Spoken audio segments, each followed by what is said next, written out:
Hello. How's everybody doing? There we go. How's everybody doing? Happy Thursday. We've almost made it through another week. Let me go ahead and get set up in the way that y'all know I do. How is everyone? I hope you're having a really great day. I hope that you are jiving with all of this Cancer energy that has been a mainstay for us and that we've been experiencing. Yeah, my name is Amy Titus. I'm an intuitive and psychic development coach, and I help people to grow and develop their intuitive and psychic gifts, to embrace their multidimensionality, meaning they're embracing the fact and honoring the fact that they are a multidimensional being and starting to lean into what that means for them, not just relying on the physical and the 3D, but understanding that the larger aspect of their experience is metaphysical, is multidimensional. And so I help people to lean into that and get into it and understand more about it, because it's kind of like an iceberg, right? Our physicality is the top of the iceberg, and then our multidimensionality is this huge thing underneath the surface. And when we tap into that, when we start to understand that our entire framework shifts, our entire perspective shifts, our entire experience shifts. So I come on live a couple times a week to talk about that with people. We get in the chat, we talk about different topics, we share our experiences, and we just kiki and like have a good time together. So we're gonna get into that tonight. Hello, Fireshine. How are you? Thank you for joining. I am live on TikTok, YouTube, and Instagram tonight, which has been the thing that I've been doing, and I've been really enjoying it because it means I get to connect with my different family across the interwebs. So tonight we're going to be talking about your guides as a high council, right? And what that really means, because a lot of times people think of our spirit guides as, they support us, they love us, they're here, but how much we can work with them and what they can really do for us in the spirit realm is kind of ambiguous, right? So we're going to get into talking about that. We're going to be talking about, spiritual hygiene and trust as a muscle that you have to develop and that you have to really pour some intention into when you're wanting to start growing and developing your intuitive and psychic gifts. Because as a society, we're generally taught that we're not taught very much about intuitive and psychic gifts, and the messaging collectively around intuitive and psychic gifts is that it's weird or woo-woo or something that you don't talk about or something related to something dark and mysterious and evil or whatever. And so we're really taught out of trusting that part of our experience, even the experience itself. Like, we're taught not to trust that. So one of the most important foundational things we do is develop that sense of self-trust, so that as our gifts are opening, as we're noticing different things, as our experience is shifting, we're able to actually trust what we're experiencing and move from there. Before we get into that though, so I'm a Capricorn rising, so I like to have my agenda laid out, everything that I could ever possibly need right there. But I kind of want to get into a little bit of playtime. In the high frequency T community, which is my membership community, we've kind of been talking more about like joy and play and surrender and just like letting things go and letting things develop. So I kind of wanted to bring a little, hi, I am pretty brilliant over on Instagram. How are you? Hi. How's your day going, babe? So I kind of wanted to do a little bit of a play, or let's do something just like a little bit fun, a little bit different. So I'm going to share a little bit about just what my experience has been over the last week. And then I'm going to tell you how I see it through my human lens. And then I'm going to tell you how I have come to see it over or through my multidimensional lens. Okay. And this is, hi, Zoe. How are you? Welcome.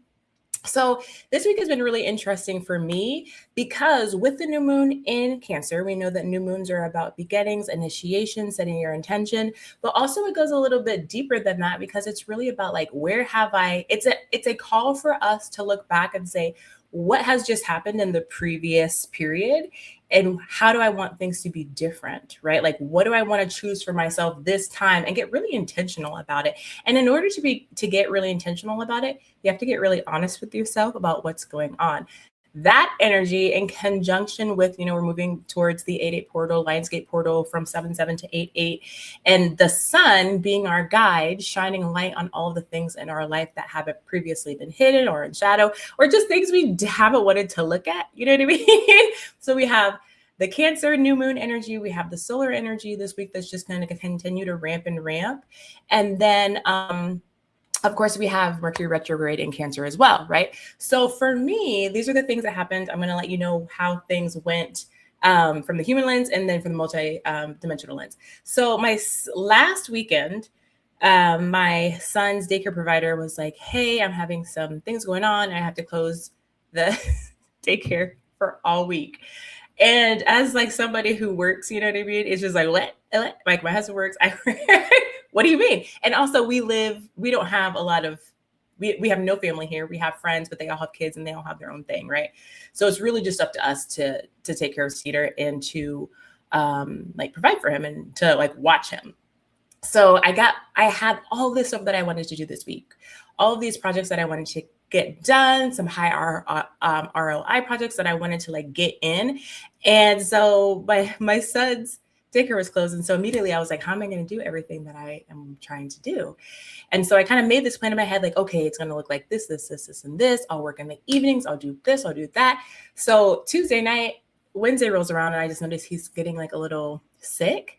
And I am like, oh, okay. So this like adds like another layer onto the care that he's going to need, or this is Monday, the care that he's going to need. And as I'm like creating this thing in my head of, I'm getting more and more stressed and I'm getting more and more just weighed down around like, how am I going to make all these things happen that I want to make happen, that I need to make happen, right? And so the week carries on and some different things open up and I'm able to like get a little bit of help for him. And in my mind, I'm thinking like, okay, is it okay for him to be watched by this person and all these different things that like goes through your head when you're a mom. And so at the end, like today, I finally got a breather because I was like, okay, Cedar's being watched. I can finally kick into the things that I need to get done. Like, let me try to get some of these things off my list. And in the moment when I was sitting down to do my work, I got some work done, but I found myself like, I wonder what it would be like to just like watch a YouTube video and like do my hair and like deep condition my hair. And and I was like, wait, what are you talking about? You fought to get the time for Cedar to be taken care of so that you could get all this work done and really like hit it. And now my energy is like, well, actually, what if I did the opposite of that, right? And from my human perspective, I'm like, girl, like get it together. Like, what are you doing? From the energetic multidimensional lens, let's switch over to that. Cedar, his daycare provider was unavailable this next week, which really meant for me that I wasn't supposed to do the work that I was set up to do anyway, period. That the week that I had planned for myself was not for my greatest and highest good or for the greatest and highest good of everyone involved, okay?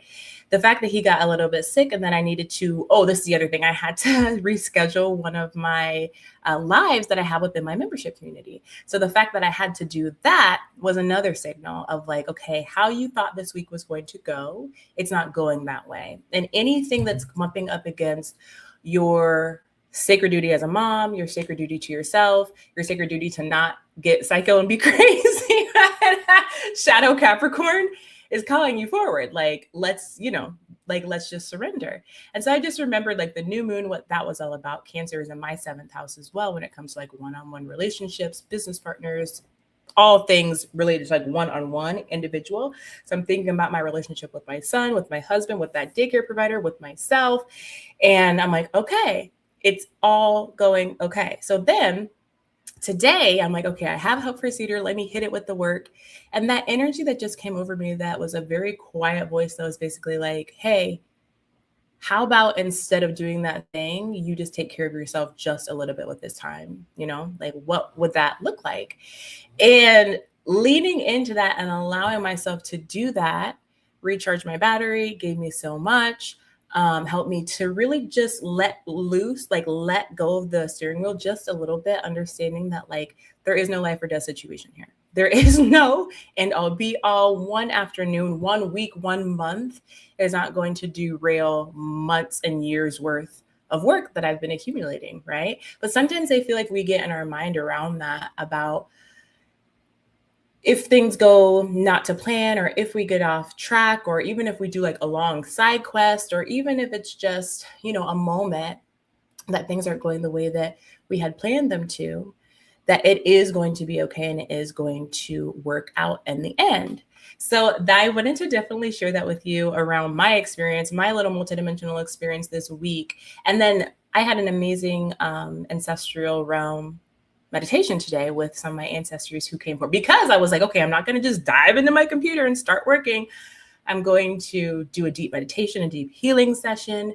I was sending Cedars, like doing some energy healing on him and some other people that I know. And then I moved to the ancestral realm, and I had this massive download about me, my energy, and all related to that new moon Cancer energy and Cancer Mercury retrograde energy of just the shedding, the releasing, the taking a look at what's going on deeper. And it was just really, really transformational. But so I was able to give myself that space so that I could do that. Okay. I am pretty brilliant. Said, hey girl, currently in bed watching you. Excited for this chat. Yay, I'm so excited. So excited that you're here. Zoe said, I'm good. Serene joined. Thank you for joining. Yupert joined and liked the live. Thank you for that like, Yupert. And Zoe liked the live. And High Bliss Kiss joined us. I'm super excited for today. I always say that, always, but I think it's going to be so interesting to hear y'all's perspective as well. For those of you who are just joining, my name is Amy Titus. I'm an intuitive and psychic development coach, and I help people to lean into their multidimensionality and to grow their intuitive and psychic gifts. And one of the things that comes up as it relates to our intuitive and psychic gifts, there's a couple of different things I think are the foundation. One, spiritual protection and hygiene, period. Two, being able to communicate with your highest self efficiently and effectively in a clear way that you really understand, like really forming that bond and that clear communication channel with your highest self, right? So it's like an instantaneous thing that you can do. And then also sharpening your power of discernment, sharpening your power of being able to perceive your environment and understand what's going on. The gift or power of discernment is really about you and the environment, you and the field, where other gifts, like some of the clairs, are more about, they can be about, yes, it's you in the field, but it's also like there's almost an intermediary because it's coming specifically through a channel, or you might be getting information from other multidimensional beings, etc. But your discernment is like now in the present moment, you just reading exactly what it is when it comes to infinite intelligence, period. And being able to tune in, and it's more about the present moment in the now, whereas most of the clairs, except for claircognizant, well, no. Most of the clairs are like past, present, future, right? Discernment is more like right now, okay?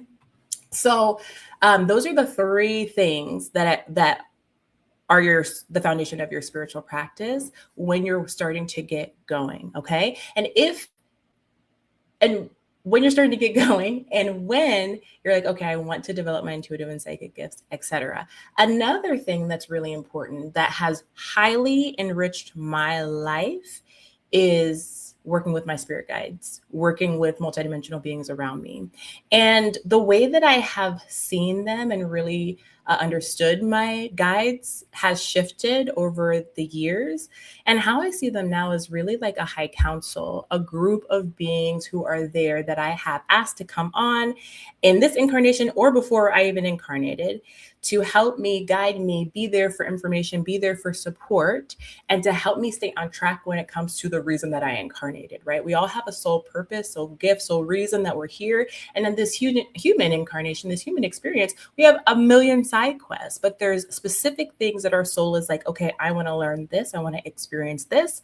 I want to these are some key things that I want to do for the sake of the soul's expansion in general. Because we have to remember, when a soul incarnates, the entire purpose, the mission of a soul incarnating is expansion in every direction, not just good stuff, not just fun stuff, every experience, every kind of experience. And so when you think about it, it's kind of like, what is something fun that people do where they like get tickets kind of, and they like tally up their different experiences? Like they go over here and they tell, like, kind of like a little, I don't know, like a children's fair or something, like at an elementary school, when it's like, okay, you're going to stop at every booth and you're going to get a stamp. That kind of energy where it's like, we're going to expand.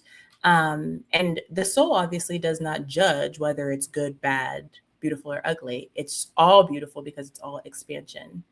The Crispin Show has joined as well. Hi, Crispin Show. How are you? So has Adrian. Hi, Adrian. Good to see you. Good to see you. I'm so excited that you're here. Over on Instagram, I am pretty brilliant said that's a good distinction for what discernment is. It happens in the now. Yes. And that's where, there are so many different gifts and it really doesn't matter. But at the end of the day, understanding what is what, that way you can really say like, what is this operating in me? Because when you have a bunch of different gifts, and again, it doesn't matter, but for your own frame of reference, and I know that your brain works the exact same way I am pretty brilliant as mine does, where it's like, for my own frame of reference, I want to know, just because I want to know like, what is this showing up? So then I can like look at the other situations and kind of group them together and be like, okay, what do these things have in common? What do these things have in common? That's how our brain be working. The Christmas Show said hello. Adrian says hello. So we're talking about spirit guides. We're talking about high council. We're talking about multidimensionality in general. And let me know if you guys have any questions. Go ahead and put them in the chat. And my name is Amy Titus. I'm an intuitive and psychic development coach. And I get together on TikTok and Instagram and YouTube a couple times a week to just have these conversations and to get together with you guys and to have a good time in the chat and all of that good stuff. What questions do you guys have around your spirit guides? Do you have a lot of familiarity with them? Is that something that you're trying to build right now? Is it something that you're maybe a little trepidatious about, or is it something that you're excited about developing and really just excited about getting into? If you guys have anything, I am pretty brilliant. What was I supposed to talk about today that you wanted me to talk about as well? Because I was getting my notes together for today and I was like, I think that I'm missing the thing that she wanted to talk about. So just let me know and put it in the chat. Okay, the Crispin Show says, I adore my spirit guides. Love that. Love that. What, if you feel sharing, how long have you had a relationship with your spirit guides? How long have you been communicating with them? The Solar Age is here. She says, hey, beautiful. How are you? How was your day? Walk-ins. Yes. Okay. That's one of the things that we were going to talk about. I would love to get into talking about that. And I would love, because that's why I really wanted you to join. So let's just go ahead and talk about that as well. Okay, Adrian says, do the guides give you signs that they are around? Yes, girl. And like different seasons and different seasons are different things. Like right now, I'm getting a ton of angel messages. I'm actually, what am I trying to say? I'm actually organizing a bunch of different angel numbers like in photos because they keep popping up. And I'm doing it because like I want proof for myself, but I'm also going to put them in the high frequency T community, which is the community for women that I have who are trying to develop their intuitive and psychic gifts, and not just trying, like doing it, like really, really doing it in amazing ways. And their gifts are just coming online and we're all talking about it, sharing our experiences. It's absolutely phenomenal. But I'm going to put a little thing on there so that I can have a witness, which is another reason this group was created and why it's so meaningful. It's like, because we can be witnessed and we can have people see what we're experiencing. So I'm going to like put all these pictures of these different angel numbers. I think I took 3 pictures today of 222. It was 1111. And then something else. With my life path number 11, that comes to me a lot.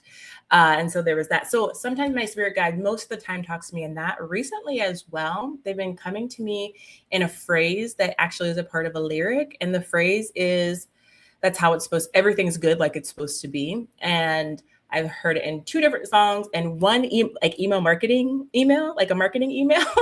So it's like completely random. That was like the header of, all right, y'all playing, like this is crazy. Adrian, do you have a relationship with your guides, and in what way do you feel like they speak to you? I would love to know. Over on Instagram, I'm Pretty Brilliant says, I'm at the beginning of building a relationship with a guide. I'm treating it kind of like courting. What are some good ways to get to know who they are? Love this. I love this because it's just such a beautiful question. Thank you for asking it. One way is to sit, call their energy, and just sit in with their energy, and just put your feelers out and just start to notice things, kind of like you're tasting a wine. Just kind of like what am I noticing here? Am I noticing happiness? Am I noticing strength? Am I noticing power? Am I noticing love? Am I noticing intelligence? Am I noticing, like what is the flavor of that guide? And like you're getting to know their personality ish through their energy. That's something that I would do. And I do every single time that I'm sitting down with a new guide. For me now, because of the different things that I experience, I will usually see them or a color or just like see their essence. And so you kind of have to figure out, like, or not figure out, but just experience them in whatever way you can. Maybe you smell something, maybe you call their energy in and then you get a memory of something, like you remember your grandfather, or you remember, an experience of being on your grandfather's farm, or like whatever it is. All of these things are like flavor notes. Is that weird? Flavor notes to your guide. And so that helps you build the relationship too, because now you're like, you have a very identifying factor. So it's like when it comes in, you're like, oh, I know what that is because I know their essence. I know what that feels like to me. And like building it at that level is a really good place to start. And then it'll grow from there. Yeah. And then asking them what their name is, asking them who they are, and just sitting in silence. Because depending on what your gifts are, you might see something again, you might get a memory, you might get a knowing, like it might just come to you, you might hear a word, like any and all of that. And this is a great way, a fantastic way to just strengthen your gifts, because the more you utilize and work with them, the more you reach out for them, out with them rather, the stronger they get, right? The more perceptive you become. Let me know if that makes sense. I am pretty brilliant. I had wanted you to talk about claircognizance. Okay, we can definitely talk about that too. Not weird, I call them psychic notes. I keep a Pinterest board where I collect flavor notes. So you're collecting the flavor notes as it relates to the guides, or something different? Because maybe I was picking up on your stuff then when I said that, because I've never said that in my entire life. Have never thought about that as flavor notes before. So maybe I was just connected with your energy when I said that. That is so funny. Okay. Chrisman said the Chrisman show, I'm going to say the Chrisman, said she's been communicating with her guides her entire life, and they speak in music. Okay, so they speak in music. What kind of music is it? Because I had just mentioned that. And is it usually the same group or same band or same artist? Or is it just the words, the lyrics that are speaking to you? And this is a conversation that we've had in HFT a couple different times around music, being a facilitator for frequency when it comes to working with high vibrational beings or communicating with high vibrational beings. Adrian says, I guess my next question is, do they come to you in dreams? Because my dreams are vivid. I'm not sure if I have a relationship with guides. That's why I'm asking. Love that. Sometimes they come in dreams, but for me, not usually, honestly. I have a really weird relationship with sleep sometimes too. Like sometimes I cannot sleep. Sometimes I don't remember my dreams. Sometimes I have very vivid dreams. It's really not a play. And it always feels very clouded for me. And there's a level of not having a bunch of control. Anyway, so dreams is not somewhere where I get communicated with a lot consciously. But sleep time, when our body when our consciousness travels, our spirit travels during dream state, lots of different things can happen, and we can talk to a lot of people and do a lot of things, download a lot of information, visit different realms and the astrals. So when you say your dreams are very vivid, do you feel like you're communicating or meeting with different people, or that important messages are coming through to you? What is that experience like? Pacific Tree Frog, hi girl, how are you? How are you doing? How are you liking the weather? It rained here finally, guys, in Southwest Utah. It rained, and then I think it might be raining. Did it rain today? I'm loving it. We're loving it because it was so hot. And then I saw that because of the Super El Nino, that it's going to be way wetter here this year. Anyway, okay. Solar Age, love the wine tasting analogy for sitting with guides. The Crispin says, my guides are musicians. They come through dreams, songs, and even clairaudient jams. Oh, that is really, really cool. Very, very cool. Are they musicians that you know that like we know, or musicians in general that are, I'm just so interested in that. Please tell me more. It was raining in a few hot spots, but not the whole valley. Yep. So let's see. Let me make sure I got all the questions. Okay. I am pretty brilliant said I love the group. Okay, gotcha. I am pretty brilliant. There's notes for frequencies I create. I made one for my guide yesterday. I asked for images that would give me, so I totally came from this. Everything I just said around the flavor notes totally came from your energy, because you're literally explaining that was not from me. Cool. And you see how that happens? This is another thing when you are connected energetically to people, even if it's just in a one-on or like a one-off like this, or if they're your client or customer, or if they're your friend, or if like you're in their orbit, what am I trying to say? If you're orbiting each other a lot, or the first time ever, when you open yourself up, and like, remember I was talking about the grasping thing, like you're kind of reaching, you're opening up your nerve, almost like nerve endings, like they're kind of opening up and you're just kind of seeing what's out there. When I'm connecting with, I am pretty brilliant, to explain something to her that she asks, do you see how effective it is? The fact that I pulled from her like direct experience and said something that I didn't know, like that wasn't for me, because now she's like, oh, this is exactly what I'm doing. And like, got it. And I'm sure that when you were reading that, it's kind of like, or when you're listening to this, you're like, I'm pretty brilliant. You're like, oh, wow, that's literally exactly what I'm doing with this. So it's like, that's another thing that you can really develop. And what I do when I'm connecting with people, and I'm going to do like a whole workshop on connecting with people in this way and using our gift to like coach people or to read for people or whatever. But I go down into my Earth Star chakra, like I connect, because everyone, every person, every plant, every animal has like an Earth Star chakra. I truly believe that every energy that is present in the human experience or this 3D dimensional plane has one. So that can, depending on the capabilities of depending on your guides, some of them might have an Earth Star chakra too, even though they're not physical. Okay. So depending on how they are planted and rooted in the earth, the energy, the Earth's grid. Okay. So what I do is I connect to the Earth Star chakra of the people that I'm talking to. It's just something that I naturally do now.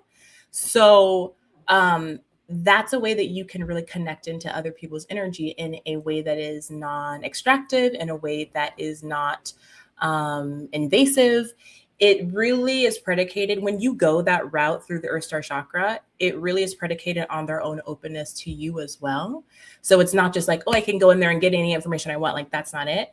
But so when we're having conversations like this, that's something that I do, that's a part of my multidimensionality and my multidimensional channel to help me connect to people. Okay. Let me know if that makes sense. Hopefully that wasn't like a rant or like a little, whatchamacallit, but let me know if that makes sense. Okay. Now, notes for frequencies I create. This guy actually came in song plus number. That's something I'm going to sit with. Love that. Okay, Pacific Tree Frog says, and I'm not afraid of a fan of the heat. Yeah, that's so cool though. I love you connect to them like that. Yes, some I knew personally when they're alive. Love that. Most I met after like the Temptations. I was looking at your profile, and first of all, are you a librarian as well? Because I noticed like you were talking about the fact that you guys had at that library that you're at, you had like one of the only copies of this Temptations biography book, which I thought was so very interesting. And I noticed a lot of your content is about the Temptations, which love them down. So I would love to hear about that. And how did that come about, your relationship with the Temptations? And what has that been like for you? Also, are you a musician as well? Adrian says, after I have a vivid dream, things manifest. So I don't think they're dreams. Very, very interesting. And also it has to do with what your idea of or what your definition of a dream is, right? Because a lot of the time we're taught that dreams are fake, they're imagination, they're not real, they're not this, they're not that, when really we know that they're just a portal to the subconscious mind. But even more than that, and we can use our dreams in so many different ways. So it's like they can be dreams, and also they are showing you, they're prophetic, they're showing you things to come, they're showing you things that have happened, they're tapped into your, they're connected to your clear cognizance, so many different things. Do you feel like you take your dreams seriously, like most of the time, or is there like a little part of you that still is kind of like, I'm not sure, I don't know? Arizona Wild joined us. Hi, Arizona Wild. Thank you guys for joining. That's so good to know about the Earth Star Chakra. Yeah, Earth Star Chakra is really, really powerful. And it's really, yeah, it's really, really powerful. Okay, so let's continue to talk about, does anybody else have any questions on guides? Anything else that you guys want to share when it comes to that, or any questions that you have? The Christmas says, I'm a journalism student and I'd love to be a librarian. Yeah, librarians. I love libraries. That does sound cool.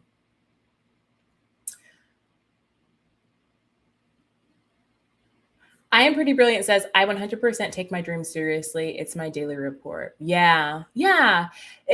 Especially when you have identified your dreams as a gateway to your multidimensional gifts, your psychic intuitive gifts.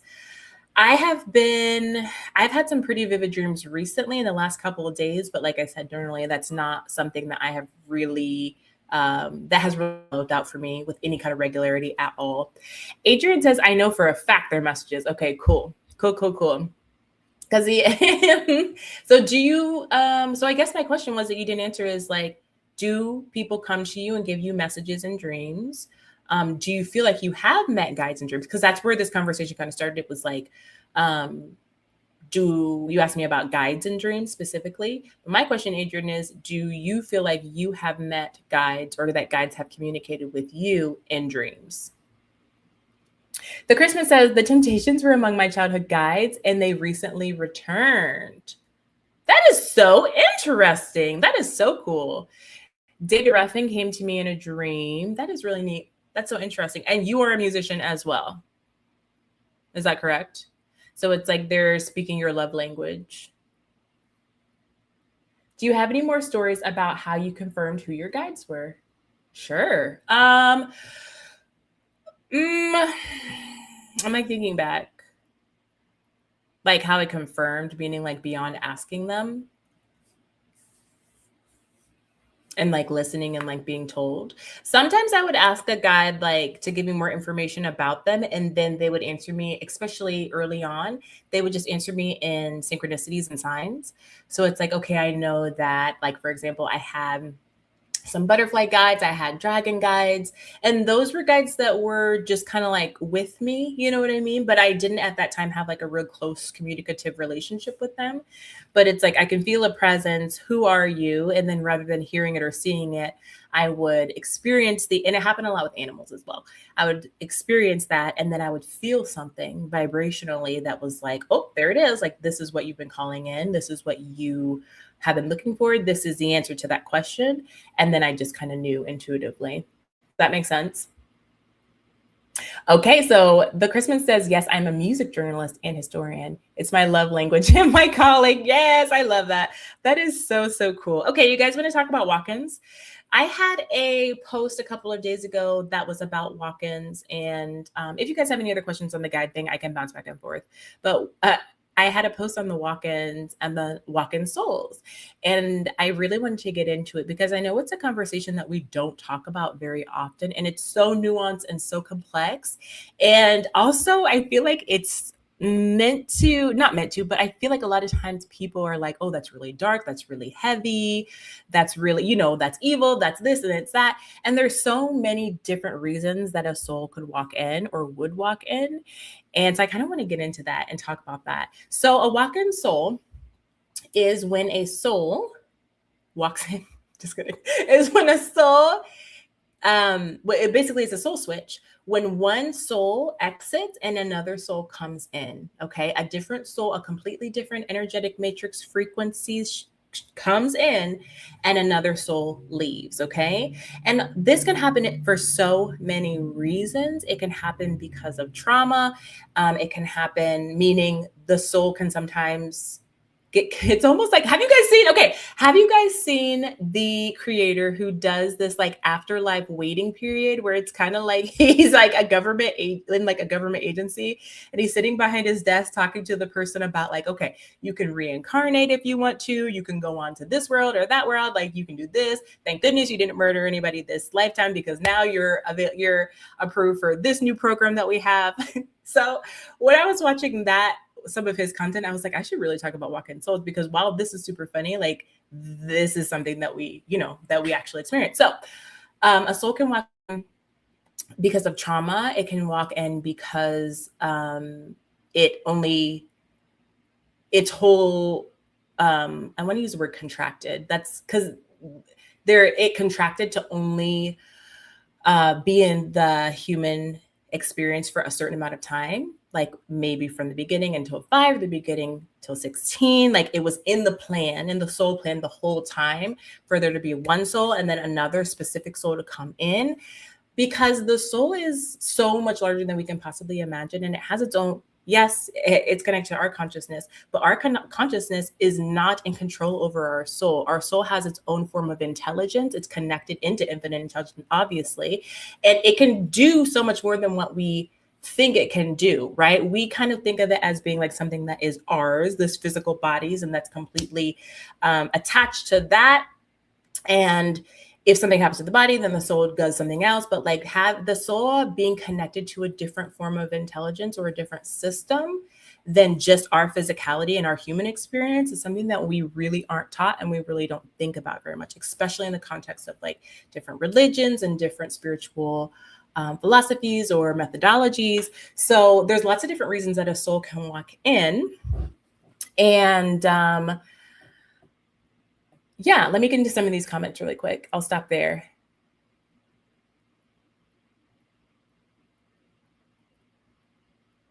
Okay, let's see.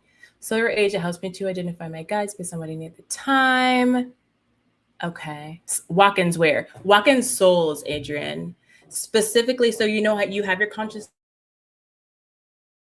and for different reasons, the soul can switch with a different soul. And I know it sounds a little bit spooky, but it's really not. Like I said, sometimes it's contracted. Sometimes it was always going to be like that. Sometimes circumstances shifted, because you have to remember the soul is a vibrational being as well, right?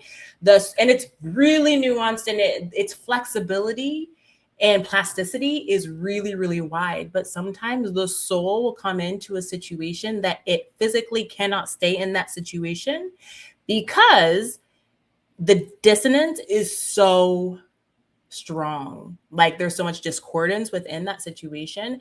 And it's like, okay, you're trying to fit like a square into a circular hole, and it just doesn't fit. And when this happens, different things can happen. Like that person could pass away, or there could be a walk-in soul that comes in, right? So depending on what is going on behind the scenes and like what the different dynamics are, this can happen. And I was introduced to this when I was learning about the Akashic Records, when I was training in the Akashic Records. And my mind was blown open because I was like, what? Like, how is this possible?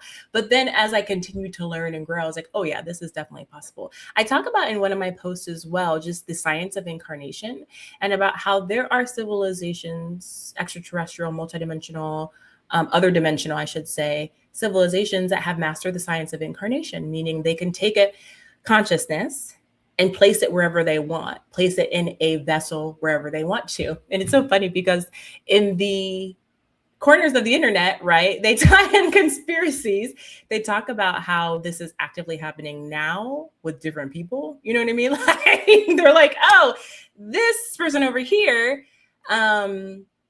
they switch consciousness or they switch souls, and now this person that is a celebrity is living with a different soul than they were. And it's like, oh my gosh, that's crazy talk, that's this and that's that. But like there are places who have mastered this science. And even Thoth the Atlantean, this was like one of his main things. Like this is literally what he does, what he talks about when you read the emerald tablets.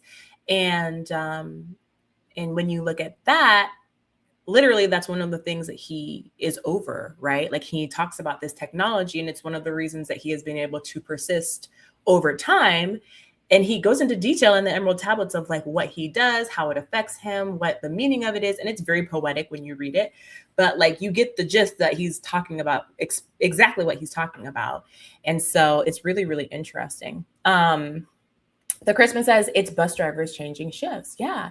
And it's not spooky at all. And like I said, when you look at it, when you think about star seeds, like if you really believe in star seeds, that's exactly what it is, right? Like you are being implanted on Earth from another star system with advanced technology that is sending your consciousness here to do work on Earth. Like whenever I would think about that before I had this language for it, I would be like, okay, so who's controlling the star seeds coming to Earth? And I'm like, God, but like, that's not what I believe. That's not my belief set, right? Anymore. I was raised Christian, but like, that's not what I believe anymore. So I'm like, so who's controlling it? And then I'm like, well, maybe we just decide like, okay, so if we have a consciousness that gets plugged in somewhere, we're like, okay, we can decide where we're going to incarnate. And when you're a star seed, it's like, okay, that kind of the connotation of that you're a star seed and that you have a purpose to come to Earth. There's just a connotation there that it's a collaborative effort, that you're talking with somebody else. It's not just like, I'm going to do this for fun. It's like, there's a mission going on. There's a larger purpose. And so like, who are you communicating with that says like, I'm going to be here in Lyra, and then I'm going to incarnate on Earth, right? Or I'm going to be over here in the Andromeda Galaxy, and then I'm going to incarnate on Earth. Like, what is the and this is going to be my mission, and this is what I'm doing. There has to be some kind of communication, even telepathic, around like what that is, right? So when I really started to put the different pieces of the things that I was learning and believing and felt the resonance of truth around and like kind of fitting the pieces together, I was like, oh, so then, and that was later. So my starseed understanding came way later after I had already learned about starseeds. So then like, you could see how these two things kind of come together. It's like, oh, okay. Now, since then, because I've done lots and lots of Akashic Records readings, I've met so many people who have this experience and who have walked in souls, or who are in a situation, I'm not going to blow y'all's mind all the way, but who are in a present state of soul switching, like back and forth, which is something else. But like now, so I've had the opportunity to sit and talk and listen to the experiences of these different people who are experiencing this. And like when I tell them, because that's what I do in an Akashic Records session, I sit down and I tell them about their soul origin, their soul matrix, different things that they've experienced, different instances that they've experienced, and different energies around their soul. Like if there's something like they're masking, they have mirrors, they're soul switching, like I said, or if they are a walk-in, okay? And when I'm like talking about the different things that they might experience because of that, they're like, stop, like be quiet. They're like, yes. Like, this is me. How did you know? This is when it happened. This is what happened. And ever since, it was like this big switch. And it's really, really interesting. And the Christmas show, I know that you said that you knew some people as well, and like have had the privilege of talking to people about their experience. Because isn't it just so mind-blowing when like you learn about something and then you get to talk about it with people and they're like live people and their experience of it? It just blows your mind, you know? It really does. Because it's like we as human beings know about this much about what the hell is actually going on. You know what I mean? It's not our fault because so much is hidden from us. We're lied to so much is just, the veil is so thick. And but luckily, because of the ascension of the planet of Mother Earth, which has caused us to be able to ascend, which means our consciousness is rising enough so that we can actually do the work to keep it right, like raising. Because of that, these veils are falling away and we're starting to get access to this different level of truth and different level of experience. And I just love it because I always feel like,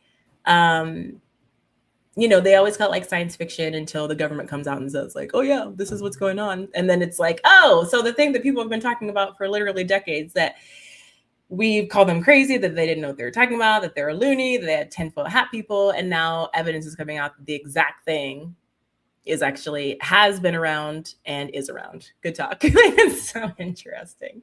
Okay, Adrian says, will you know when the switch happens? So people have, depending on how old you are, right? If you have an understanding that this can happen, then yes. But if not, probably not. You might feel very different. If you had never heard of this before, you might feel different. You might see different. People describe things like their vision completely changes overnight, like literally. Their diet completely changes, their voice, their mannerisms change, like a lot of things. And that's very like human, right? But a lot of that is the expression of soul, right?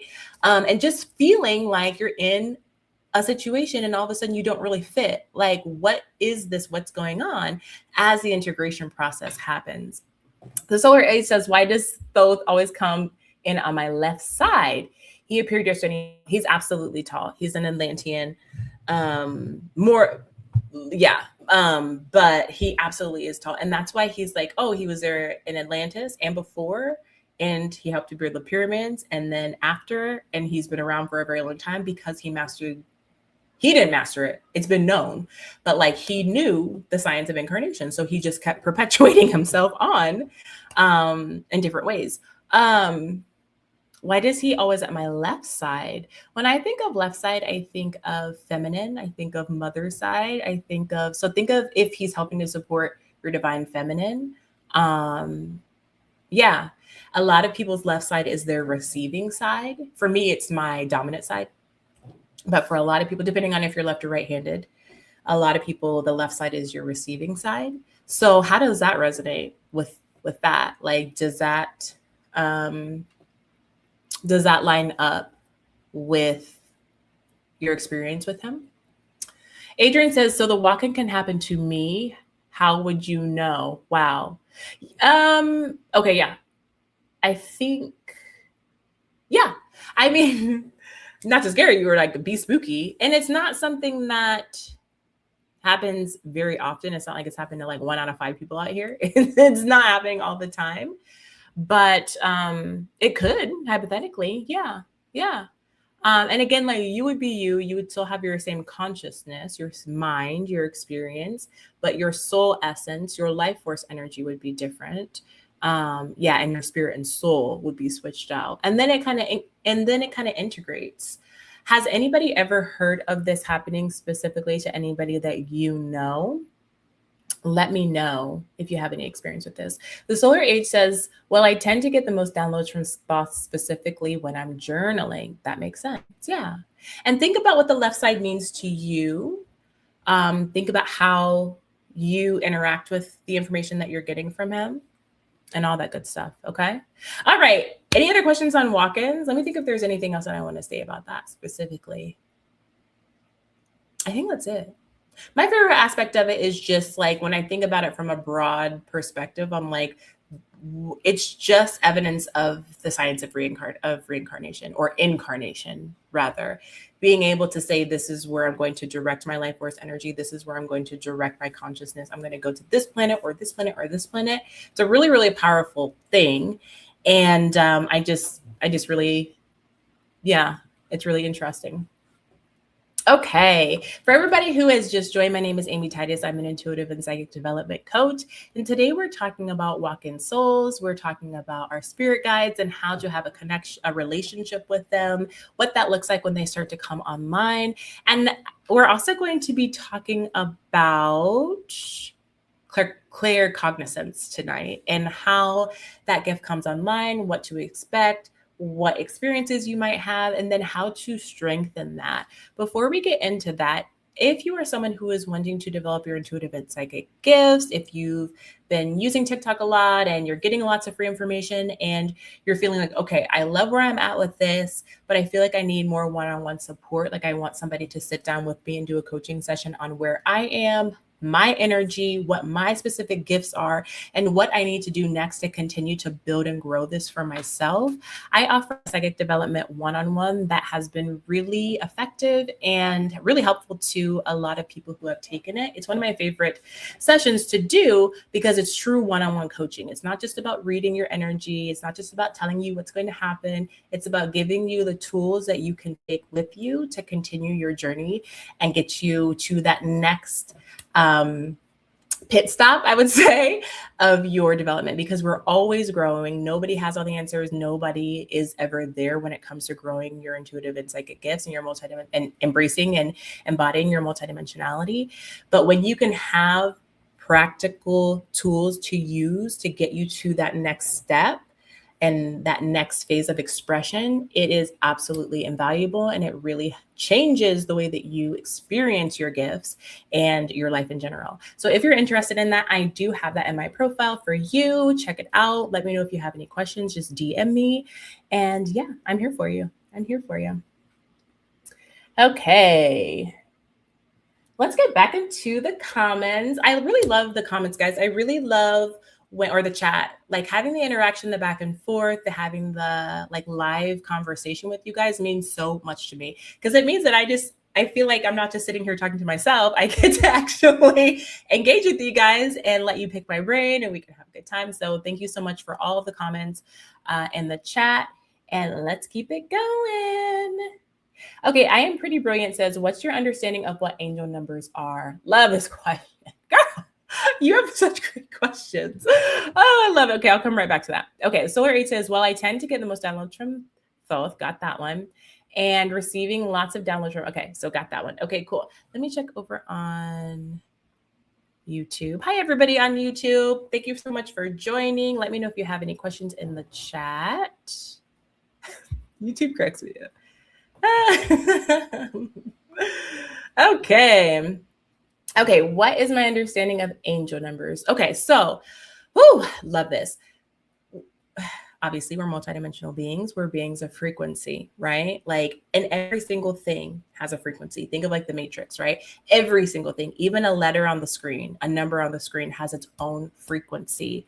So really, angel numbers, like this happened to me today when I was working, and all of a sudden I just got this like hit to like look at my phone. It was like a very dramatic thing. I was like I like whipped around to like look at my phone. And of course, it was 11:11, right? Like there wasn't anything, I hadn't noticed like the time was getting close to 11:11 or anything like that, right? It's nothing that I consciously was like, okay, it's going to be 11:11 in 15 minutes or anything like that. It was just when you tune yourself, and this goes with everything, any energies, whether you're talking about a person in 3D physicality, whether you're talking about a spirit guide, a dearly departed somebody, a multidimensional being, whether you're talking about your highest self, you're talking about broccoli, like when you tune yourself to the frequency of something, when you are in proximity to it, you recognize it, even if it's not conscious, even if it's not a conscious thing that you're doing, like you're recognizing it. It's almost like, well, pheromones is a good example of that, or the smell of somebody, because again, smell is just frequency, right? Like literally. So it's you picking up what's in the field without consciously picking up what's in the field when it comes to the numbers. So when I look at my clock, I whip around and look at my phone because it says 11:11. It's because I felt the frequency of those numbers coming to me and I recognize them. Same thing when it comes to, and this is like the physicality of it, right? So let's talk about this first, like the actual human experience of it. And then we'll talk about the spiritual multidimensional aspect of it. Okay. So same thing if I see 1, 2, 3, or whatever my angel number is, right? Like I feel the resonance of that. And then I look for it. If it wasn't there, then I probably wouldn't look, but I'm looking at it because I can feel the resonance of it. At the same time, spiritually, multidimensionally, when we're thinking about our guides, how do I put this? At the same time, these things, our highest self, our multidimensional self has attributed a specific meaning, whether it's conscious or not, with whatever number it is, with whatever word it is, with what song it is, right? And so as these things, these songs are being available in the field, our subconscious mind is tuning into them to receive the message. It's like the code, or it's like the what am I trying to say? Like decoding, right? It's like your consciousness, your beingness, your spirit knows that it needs a specific kind of information. And so it's seeking it out on the field and you're finding it. Does that make sense?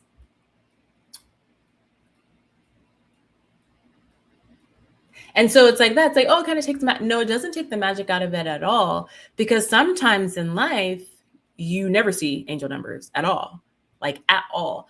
But if 1, 2, 3, 4, 5, 6, 7 is a message that you feel like is connected to your dearly departed grandmother, and you start seeing 1, 2, 3, 4, 5 everywhere, it's like, here's the message in the 3D. Let me see if I can get this thought together. Hold on. You see 1, 2, 3, 4, 5 in physicality, in the human experience. It's coming through the filter of your own relationship with your grandmother, right? If you didn't have that relationship with your grandmother, you wouldn't even be noticing the 1, 2, 3, 4, 5. So see how it's a sequence of events that is created through the synchronicity and through spirit and through the field. So it's like, if you didn't have this relationship with spirit, with multidimensionality, you wouldn't even notice the number. Does that make sense? So it's like, it's very much connected and it's very much code. This entire experience that we live in is very much a program, a code, and it has code within it. So we use angel numbers to communicate to our innermost self the messages that we need to recalibrate ourselves to our reality. Like, I'm channeling a little bit here. So the code of the angel number is actually recalibrating frequency inside of us to shift us, to give us the reassurance that we need. That is real. It's not made up reassurance. It's like it's like reminding us of the nature of reality so that we can shift our perspective and understand the connectedness that is truth. Does that make sense? Let me know if that makes sense.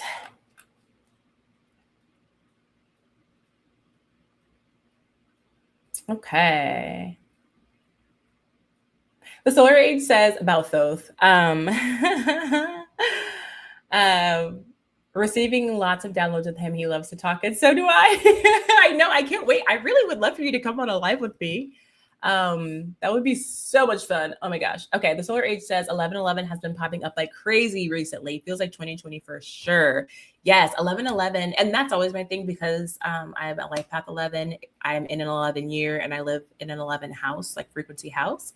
So 11 has always been like a big number for me, but 1111 has been popping like crazy, like crazy. I even in 29, because 22 and 9 is 11, is a big number for me. And it carries a frequency of obviously 2 and 9 as well. So that's also a big thing for me. But yeah. Okay. Would you say that tuning to the frequency of something, this is from I Am Pretty Brilliant over on Instagram. Would you say tuning to the frequency of something is the same thing as perceiving it? Absolutely. 100%. It's all within our scope of perception, whether we're feeling it, whether we're knowing it, whether we're seeing it, whether we're reading it, whether we're hearing it, it's all perception, right? So it's like that. And I always talk about this, like our multidimensional gifts are just another sense, right? It's just the exact same. And the more we fine tune that, the more that we can really read the field and understand what's there for us. Because there's so much information just encoded in the field around where we want to go, what we want to do, information about the things that are surrounding us, but also like those breadcrumbs, like I'm alluding to, around like, how do I get from where I am to where I want to be? There's so many breadcrumbs written in the code that we can start to perceive. And angel numbers, I feel like, is one of them, right? Like for me, seeing the angel numbers, seeing the 1111 has been, and in tangent with the musical lyric of everything's good like it's supposed to be, it's telling me a very specific thing. Like when doubt comes into my mind, when I'm not quite sure, sometimes I have a tendency of pivoting before the time is right. Like I pivot too soon when I don't see the results that I want. And so I feel like I'm coming into another closing of a cycle where it's like, in other times I might have jumped ship too soon or pivoted too soon. But this song lyric and these angel numbers together are telling me, like, stay on track. Everything's good. Like, just keep going, if that makes sense. I am pretty brilliant says I am digesting it. Okay, cool. Okay, so let's keep going. Thank you guys so much for hanging out with me tonight. Thank you guys for your questions and your comments.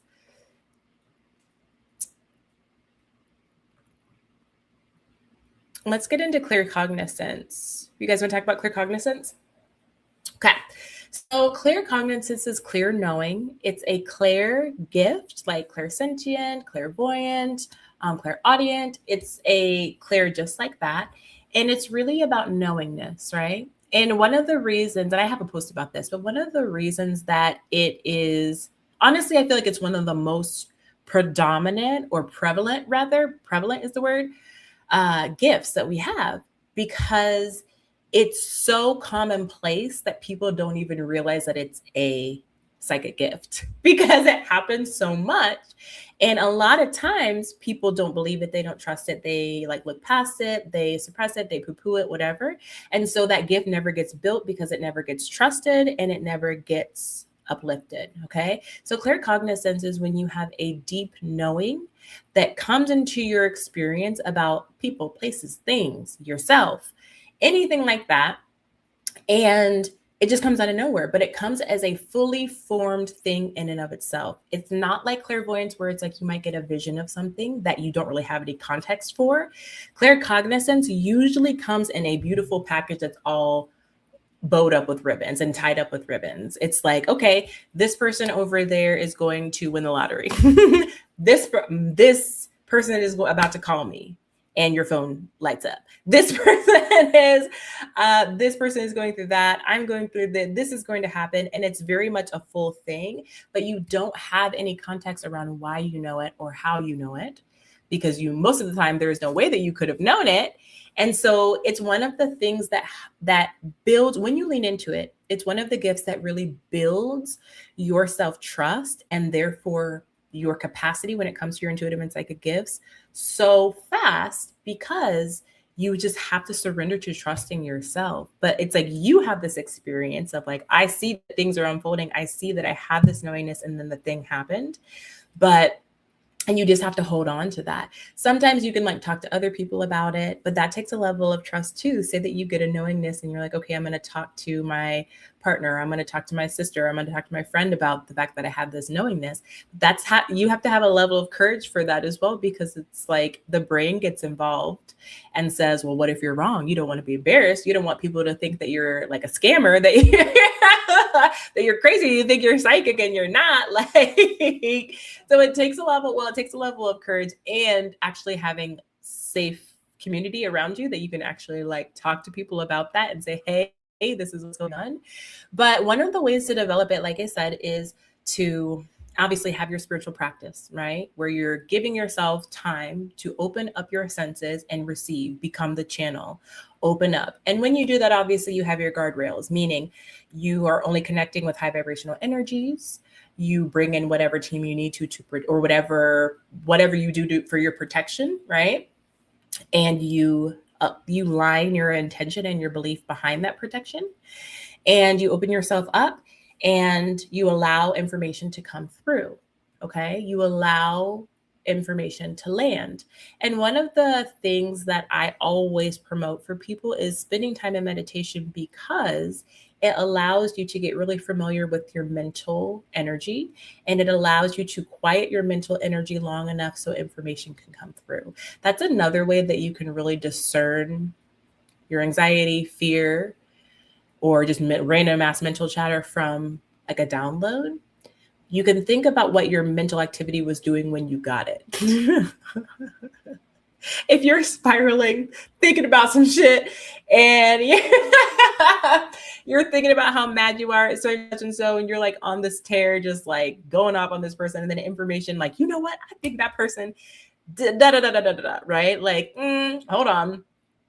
Now, if you're sitting there and you're doing the dishes and your mind starts to clear and you're just like in this state, and you're like, la, la, la, and you might have a couple thoughts flowing through, but like not the tornado of thought. If you're in that space of clear or more clear mind, and then random ass information starts to drop in, or even information about what you were thinking about. Say that I was doing the dishes and I was thinking about, I really want to get a new car. And then I kind of leave it there. And like, I'm doing my thing. My mind is open. My channel is clear. Then information is dropping through like, oh, you should check over here. This might be a really good car for you. Or like whatever the information might be, that information is coming into a clear channel, right? You see the difference there? Let's see. Let me check in with my chats over on Instagram. I am pretty brilliant.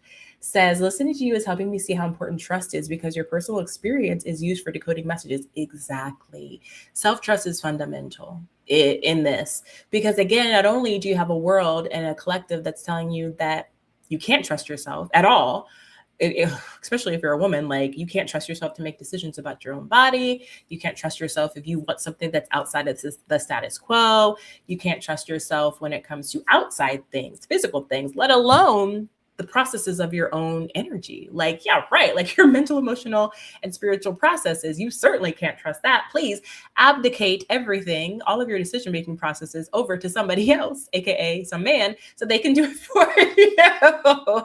So like when we come back into the divine feminine, which is that receiving mode, right? That's where all this is coming from. Like we're receiving information from the field that we are very much a part of.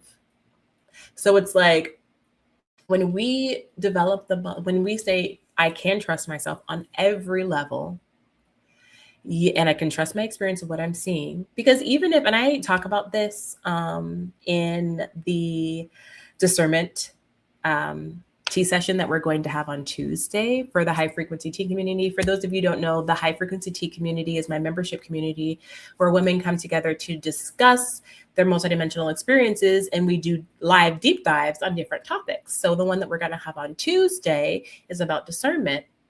And I talk about how when it comes to your trust, oh my gosh, I lost it. You guys, it happens to me so much. I need some supplements or some minerals or something. Like this is out of hand. Like what? Sometimes I'll just get on a string and I'll completely forget what I'm talking about. Because I like go, you guys hear me, like I go on, I talk in such a way where I talk about so many different things and it's like a web where I'm just like going all over the place. And then sometimes I forget Basecamp 1. Like I forget where I was even coming from. Oh my God, I'm so sorry. Okay, so let me get over to the chats again.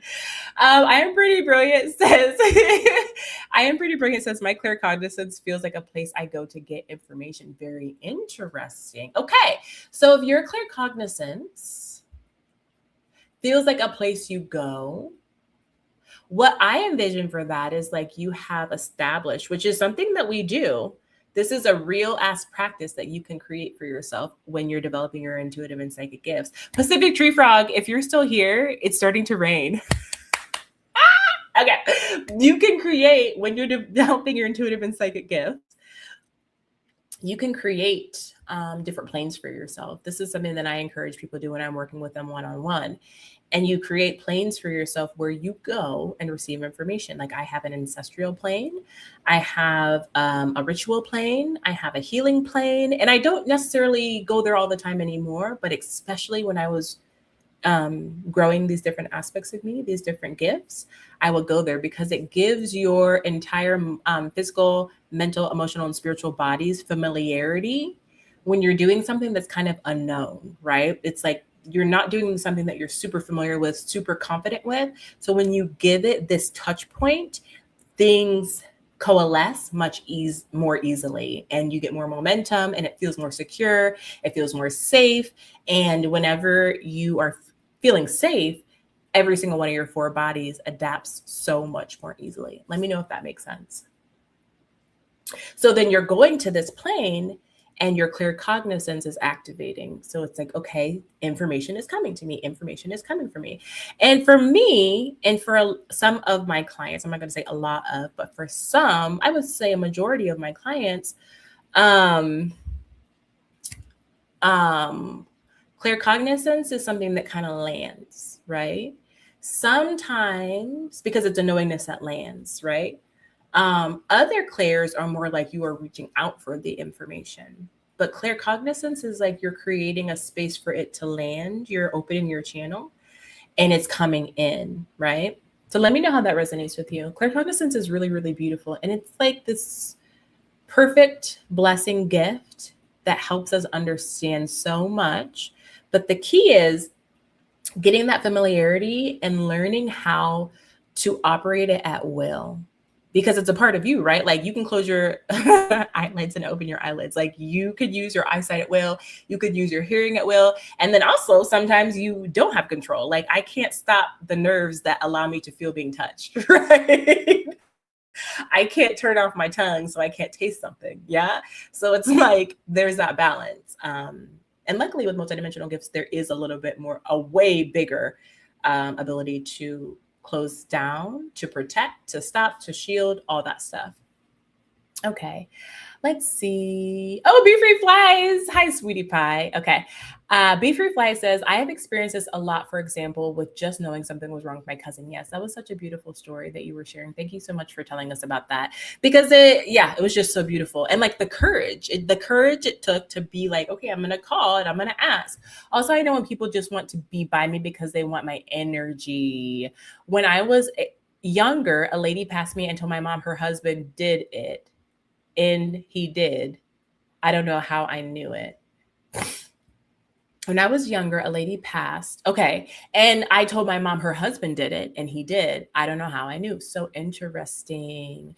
Adrian says this happens to me a lot. Yes. And again, Be Free Flies, going back to that claircognizance and that discernment around reading the field, being able to read the field and just that knowing, especially when it is stuff that has nothing to do with you, can be so hard, because it's like you have the evidence in your mind and your heart, you know it to be true. And then like that's what we just have to hold on to. Like just like I knew it. Okay, Adrian said this happened to me a lot. Pacific Tree Falls. I feel like sometimes that's the way higher self directs the conversation. Oh, like when I was like losing my train of thought. Oh yeah, for sure. I'm like, because I don't, unless I'm talking about these kinds of things and I'm in this very specific mode. Like this is the kind of energy that I am when I have sessions, but this is even more all over the place because there's so many different inputs. Like, okay, I have my chats, I have my agenda, I have the things going on in my head. I'm trying to keep my channel open so stuff can come through. And so it's like, sometimes spirit just gets lost in the sauce. Like tweet us off somewhere like my bad. Pacific Tree Frog says, I was going to take a picture of it, but I forgot. Let me go check again. It looks so cool. Yeah. So Pacific Tree Frog and I both live in Southwest Utah, and it does not rain very much here at all. And so whenever it does, it's interesting because I think this is like this other places too, but when our system comes in, it kind of like moves around for a couple of days. Like it doesn't just pass by. It kind of like gets into a pocket and kind of just circulates for a couple of days and then dissipates or moves on. So it's very exciting over here. Like, the elders who were like always talking about the weather and the rain and all that, I definitely feel like that here. And honestly, I will say, when we think about how we think about it as small talk, but really it's like a nod to our ancestors who like lived and breathed through the weather and like what that meant for them, when it meant for their irrigation, what it meant for their water supply. So like talking about the weather in that way isn't just small talk. It's really something that's very ancestral and primitive, and is like a connection to who we used to be when it relates to our dependence on knowing what the heck was going on with the earth and like with our environment.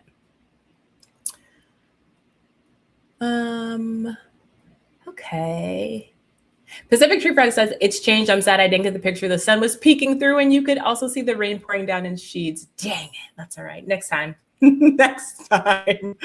All right. Let's see. I'm Pretty Brilliant over on Instagram says, can you talk about what you do to signal that your channel is open and you're ready to receive info? I'm specifically concerned about not opening myself up to energy that I don't want to connect with. 100%. I love this conversation because it is one of the most important things that we talk about.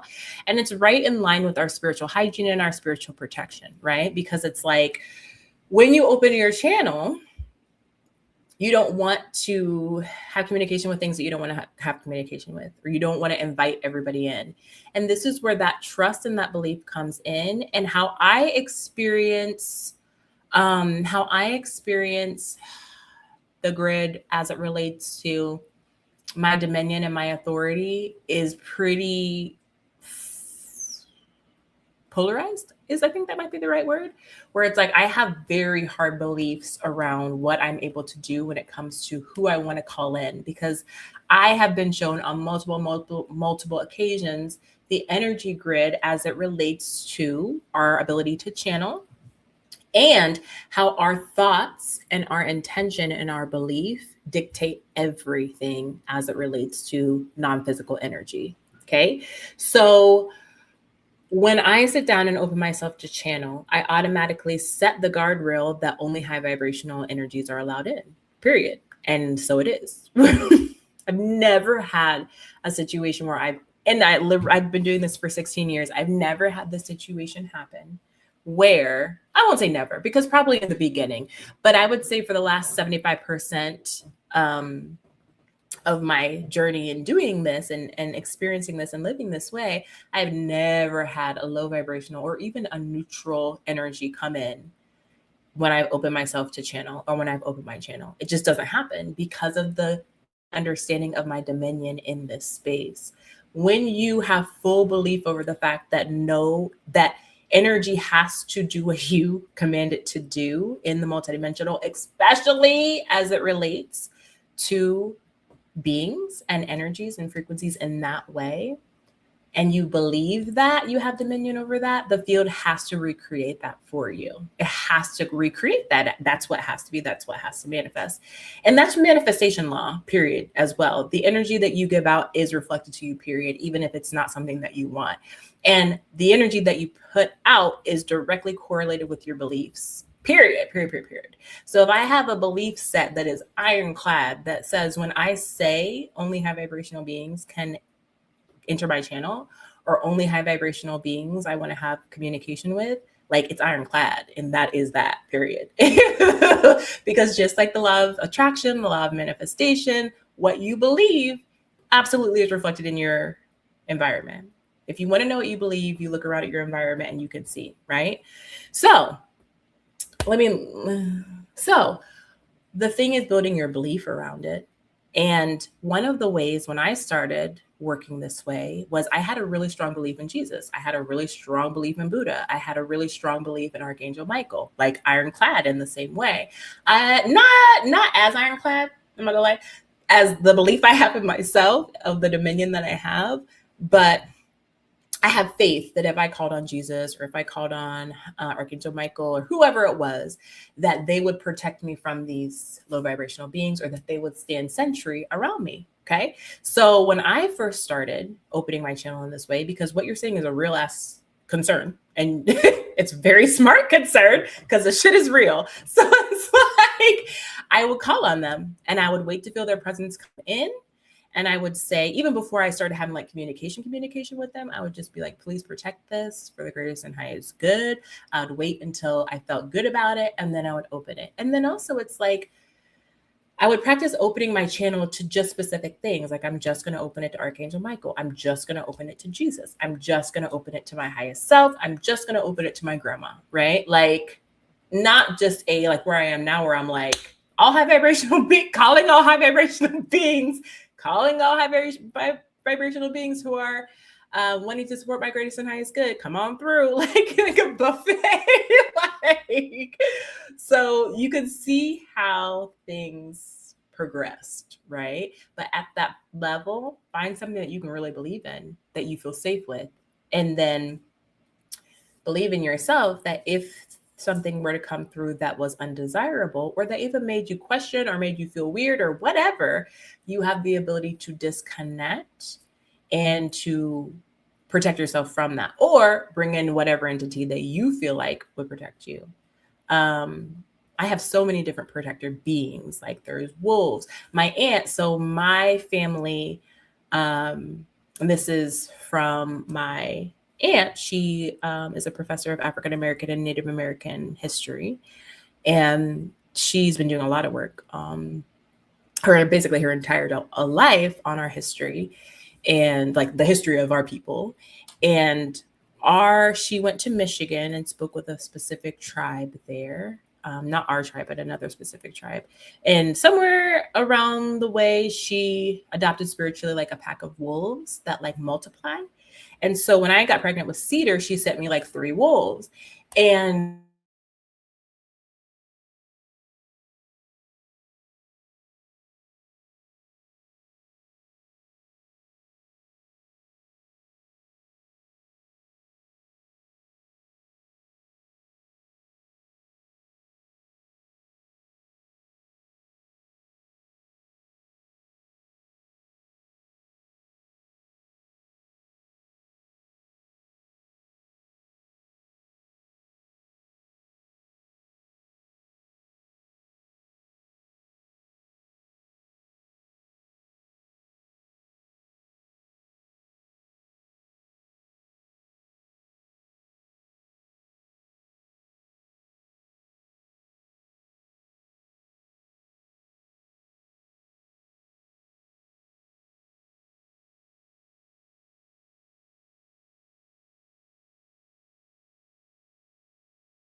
okay, I'm back. Sorry, we've been having like internet issues. Probably because it's raining, and we're not really used to rain here. So, I'm running it off a hotspot on my phone. So sorry if the quality is shitty, and if I disappear again, you'll know why. You will definitely know why. Okay, so let me see. It doesn't look like I'm back on Instagram. Okay, there we go. Okay, so let's see. I, again, don't know what I was talking about. Oh, I was talking about the protectors. Okay, so let me go over into the chats. For those of you who are just joining, my name is Amy Titus. I'm an intuitive and psychic development coach, and I help people to grow and develop their intuitive and psychic gifts, to lean into their multidimensionality, and to really stand in as their own spiritual authority. And we were just talking about spiritual authority when we were talking about opening our channel and feeling protected, because like it's a concern when you open your channel, like what could come through. And so when we stand as our own spiritual authority, that is part of it, understanding that we have dominion in this 3D spiritual experience, and that other beings that want to come in have to have our consent in order to do so. And consent could come in a lot of different ways. It can come in fear, unfortunately, because think about an animalistic nature. If a lion is coming up against you and it growls at you and it can feel and see your fear, you are abdicating your authority and your power to that lion, right? It's an energetic exchange. So and fear absolutely equates to consent. So does mistrust in yourself. So does disbelief in yourself. There's like a lot of different things. So it's like, okay, all these different things equal abdication or equal consent to beings, right? What doesn't? What is the thing that's like, no, I have control over this, not you? And that is unwavering self-trust, unwavering trust in your ability to protect yourself, to handle any energy that comes through, and understanding your divine creator nature, like you are a divine creator being, and that you are the creator of your reality, period. Okay? Let me know. Also, let me know how the quality is. Can you even hear me? Can you see me? Let me know in the chat. Okay, so we got a couple more join. That girl's Les Hey joined. Hey girl. She says hi. Oh, hey, nice to see you. So glad you're here. Okay, I am pretty brilliant. Said that's so helpful. That tells me I need to clean up my beliefs. Yes, and really that's the name of the game for all of us all the time. Like unless everything you're seeing is exactly what you want in your life, there's belief work to do. Period. And that's a good reminder for me as well. Honestly, I need to hear that. So thank you. Adrian says this happens to me a lot. Okay, keep going down. Be Free Fly says, is it raining there? I'm heading to Salt Lake tomorrow. Salt Lake was on a different weather pattern than St. George usually. Yeah. Okay, so Salt Lake is going to have some rain. The Solar Age says, wow, you got sent wolves. That's so cool. Yeah, it really was. And I felt them immediately and I named them like ridiculous. The names. I mean, yes. And usually I send them with my son, like at nighttime, if he's away from me, like they form a little triangle around him. And they're just like going off, like they're together and they just all together and they just do their thing. And the energy there is really, really interesting because when you think about spirit guides, this is something that has been in history since recorded history. This is not new in any way, shape, or form. On every continent, there is this concept of spirit guide or some kind of guiding force in the spirit realm. And it's just like, it's so amazing to me how much we've lost in this era of our civilization, how much we've just kind of looked in the opposite direction. And I think it really has to do, or decided that something else was more important. And I think it honestly has to do with our relationship to the planet, our relationship to the grid and to the field and to our planet. And just not, I don't know why this is a theme that keeps coming up tonight, whatever, it just wants to, but I'm like, ooh, this is something that has always been. And for such a short amount of human history, it's been just dwindled down so much, when really, honestly, with all of the means of communication that we have through the media, through things like this is the kind of information that we should be spreading, not information about like Taylor Swift and Travis's wedding or something. You know what I mean? And I know that it's engineered that way, but it's like, these are the cool things that we should be talking about and sharing and experiencing and playing with and discovering, not the stuff that really is inconsequential and is really, spiritual junk food or mental junk food. And not to be like, we all indulge. Did you guys hear that thunder?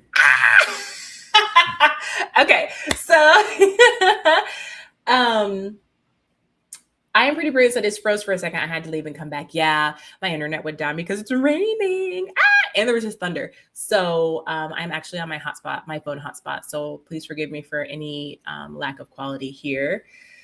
But you missed what I was saying about wolves. Yes, my aunt sent me some spirit guide wolves that have been with me since I was pregnant with Cedar. And then the screen froze. I missed what you were saying about being sent wolves. I think that's synchronistic for me. I'm getting wolf nudges recently. Really? Okay. So in what way is the wolf coming to you? And what do you mean by nudges? Please share. The Solar Age says, one of my new spirit guides is a samurai. That's really interesting. Love that. Also, maybe more of us need to activate the communication with guides in this season as to why the combo keeps coming up, right? The conversation I was talking about, it was just how we have eschewn, is that the word?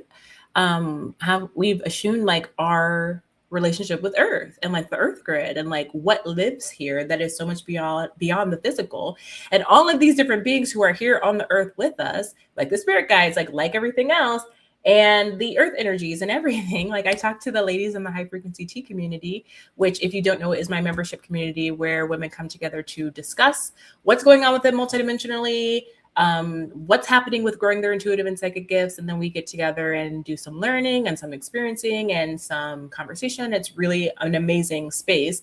But like we were talking about, I was mentioning like the worms, like the earth energy, like the giant worms. And it's like, and I've been working with them lately when it comes to just transmuting energy. Like they create this portal that can suck large volumes of low vibrational energy into the earth to transmute it. And I've been using that on a very small scale. Like I'm using it for my house. And it's been wildly effective. It's been so great. But I think I'm building the skills so that like I can start activating it or tapping into it on like a city level, country level, continent level, etc. That's kind of like the information that I've been given. But it's like we are turning our back so much on just the energies of planet Earth because we're being so distracted by all the other things that are going on. And the answer to a lot of the problems that we have is to tune back into the energies of Earth, period. multidimensionally, metaphysically, and like 3D physical. Apple user just joined. Thank you for joining, Apple user. Okay, let's keep talking.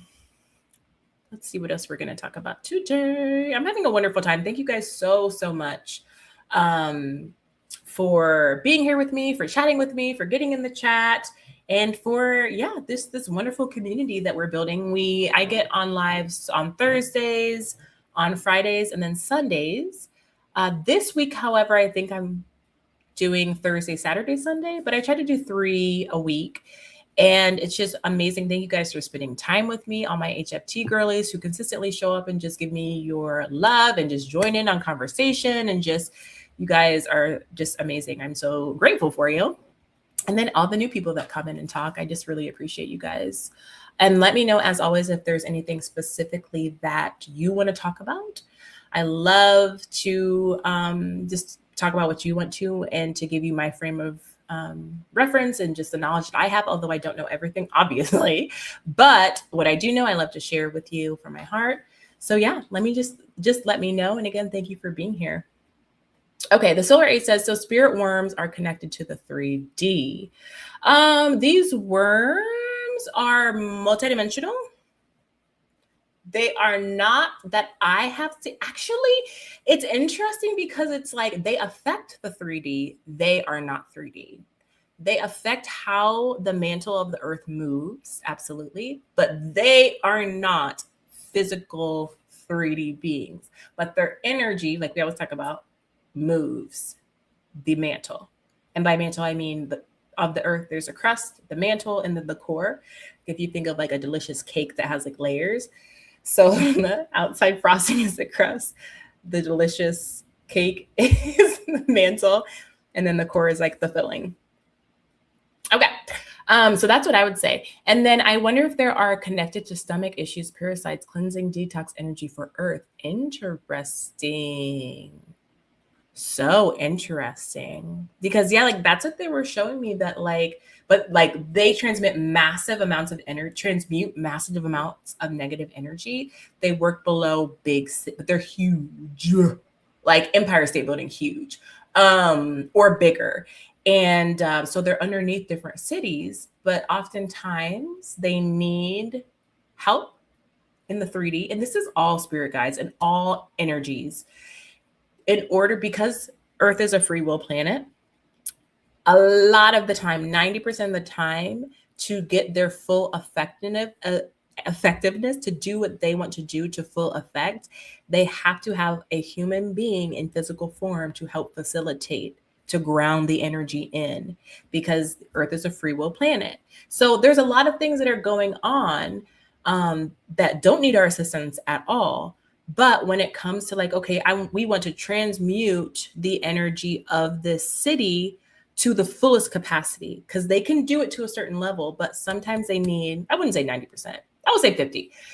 They need a human being to help facilitate and ground the energy into the 3D, right? It's like they can work in the spirit realm, but then when it comes to the physical realm, they need a human being or a physical being to help ground that energy in.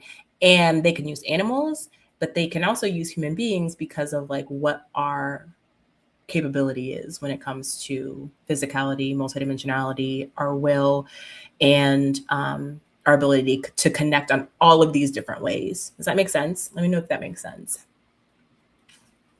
I would love to hear more about your experience with multidimensionality. Love the worms. Yeah. And that just came online for me like a couple of months ago. My first real, when I moved to this house, remember I told you I'm a life path, the number 11. This house is a number 11, vibrates to the frequency of 11. And then I was in an 11 year, am in an 11 year. And this was like a year ago, I don't know, February maybe? So over a year ago.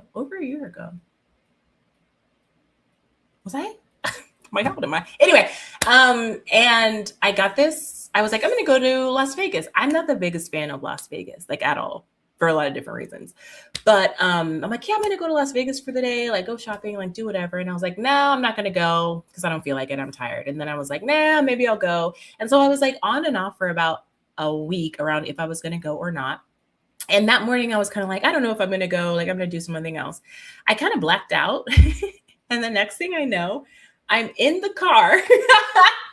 I have my coffee from Dutch Brothers and I'm on 70 going south. I'm like, oh, okay, well, I guess we're going. Like the situation, there were so many conversations, so many things like, am I going? Am I not going? Are we going? Yes, go, don't go. And then I think I landed on like, yeah, I'm going. And the next thing I know, I had already got my coffee and I was like already on the road. I'm like, okay, cool. So I'm riding and I'm getting closer to Las Vegas. And when you're driving to Las Vegas on 70, like driving west, like you see Las Vegas from really far away because we're in the desert and everything is really spread out. You can see for like 100 miles. So it's like, I could see it and it looks so tiny and so small. And I was just kind of like looking at it. And then like there was like a glimmer that happened over my eyes. And I was like, oh, okay, what was that? I had never experienced something like that before specifically. And I just started to see a grid, because the earth has tons of grids.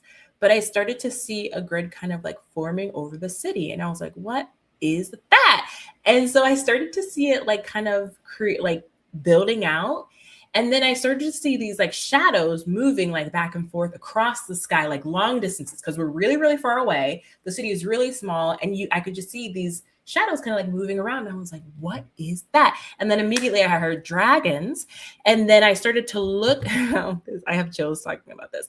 I started to look at the grid and immediately I went into like a channel, like almost like a trance mode, but I was still driving. So I was fine, like this trance mode. And I just started saying these things out loud, like calling in more energy, God force energy, golden creator substance, like all of these things to help whatever the dragons were doing, because the dragons were like reorienting the grid that was specifically over Las Vegas, because it's going through this transition and a lot of the old energy that has been associated with it is moving out, and like they're trying to pump in high vibrational frequency basically and create a grid that really sustains high vibrational energy and that doesn't really work with the low vibrational energy as much anymore. And so I just started saying these things, stuff was coming out of my mouth. And as I was doing that, I saw the grid more clearly. I saw like I can see them right now in my mind's eye.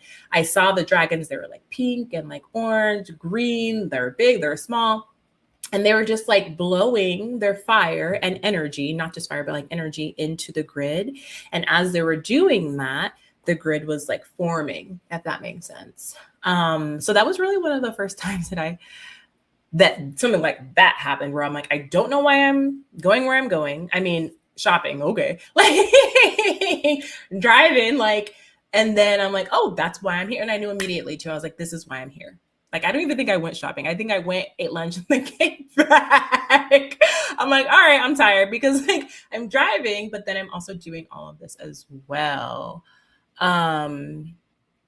Yeah, so that's like an experience around multidimensionality and just different guides. And I work with the Earth Grid a lot. It's something that I really want to start teaching on more because it's so important when it comes to what the planet is going through right now, why a lot of us have incarnated in the first place. So many of us are stepping into this role of like, we're leaning into our multidimensionality, we're building our intuitive and spiritual gifts. And then a lot of people, and that's more than enough, right? But then a lot of people also have this gift to like serve the planet in the way that I'm talking about, with like supporting the grid, doing energy clearing, transmutation, working with earth energies to like actually help the planet like into the new age, into new earth, like all of that.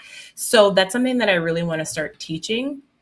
So if you're in HFT, or you see me online posting and you're like, hey, this is something that I want to learn how to do, then just send me a message, because I'm kind of figuring out how I'm going to go about teaching that.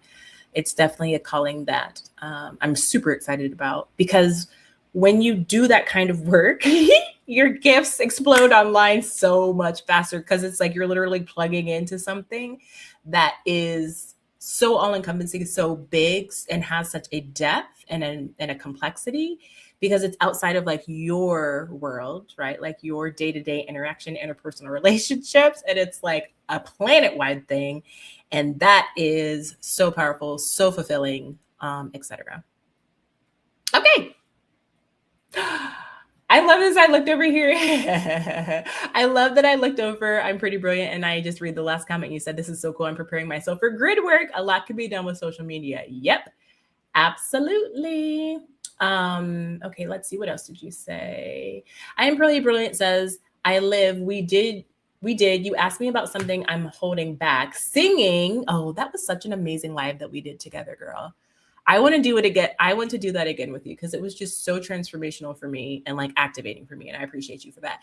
The live that we did, you asked me about something I'm holding back on singing. So I started practicing and my voice felt spiritually different, like a howl. Oh, yes. Plus, I have strong connection with canines. Very, very cool. I am pretty brilliant said, this is how my bird guide came in too. Little nudges to pay attention to blackbirds, dreams, and songs mostly. That is so interesting too, because there's so many songs about blackbirds, like so many. Okay. Okay, guys. I'm having such a great time with you. Let's see. Let me just catch up on the comments real quick. Real quickity quick. I'm receiving a download about worms and the spirit and the energy of Earth right now. Love it. I've been getting info about worms too, but brain worm specifically in reference to zombie energy. Oh, yeah, that is super cool. Pacific Tree Frog says, oh, that's so cool. Solar Age, wow, this is so interesting. I love hearing about the spirit animals. Spirit humans, not so much.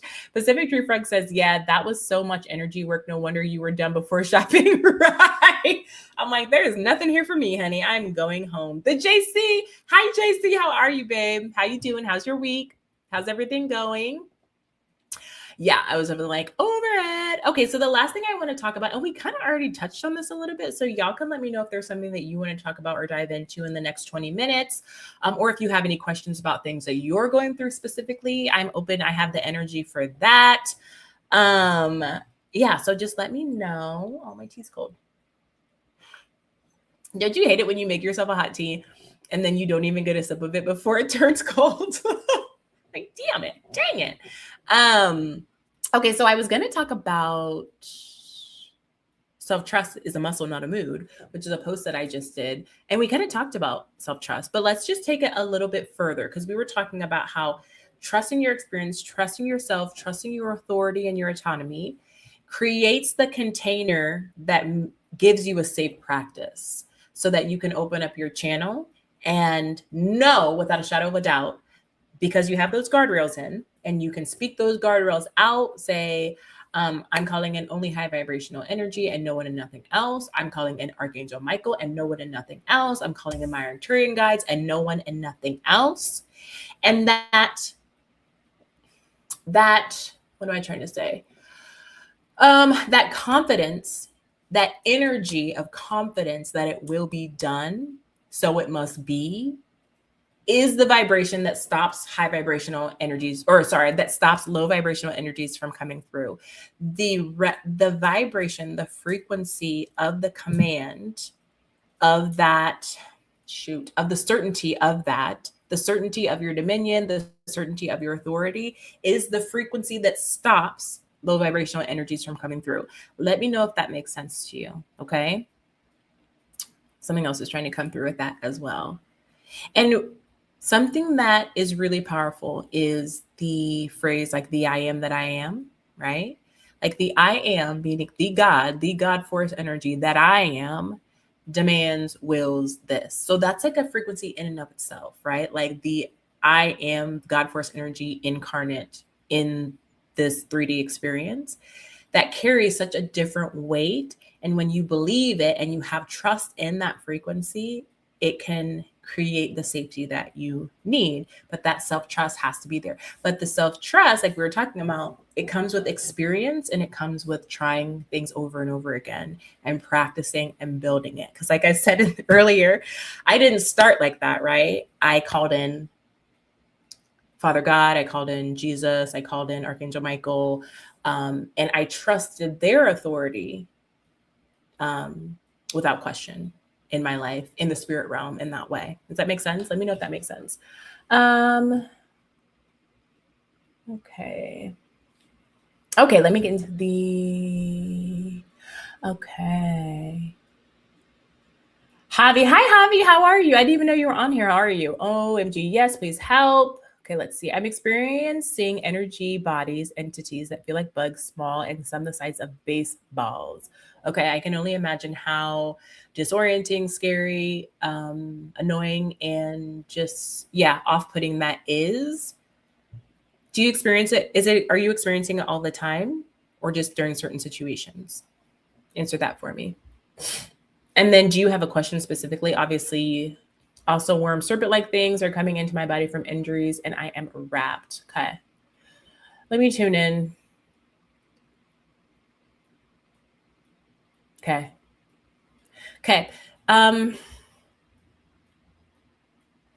When it comes to, do you have anything in your life that you connect to when it comes to spiritual protection as an absolute, meaning that you truly believe in the power of spiritual protection from this thing? Because there's a lot of different things going on, but spirit is coming through and saying like your feeling of safety and security is the most important thing at this moment. So getting you there and getting you relief is really important as it relates to this. So answer that question for me. Pacific Tree Frog says, yes, OMG, trusting myself has quite literally saved my life multiple times. I trust myself wholly, and no one can change my mind when I know what I know, right? Because we know what we know. Never been wrong.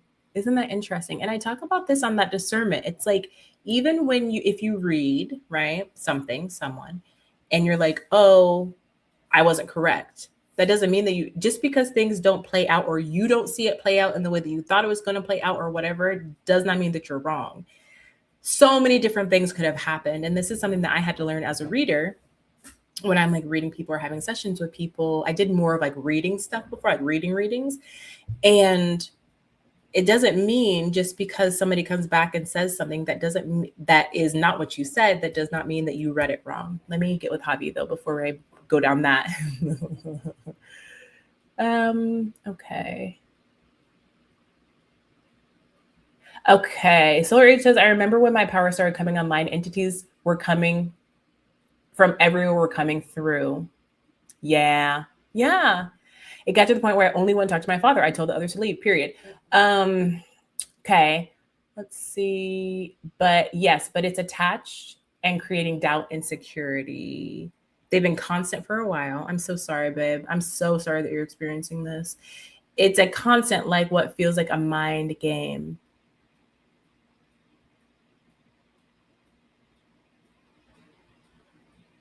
Yeah. Okay. And then when I asked you that, you said yes, but it's attached and creating doubt, insecurity. Okay. So what? Let me tune in.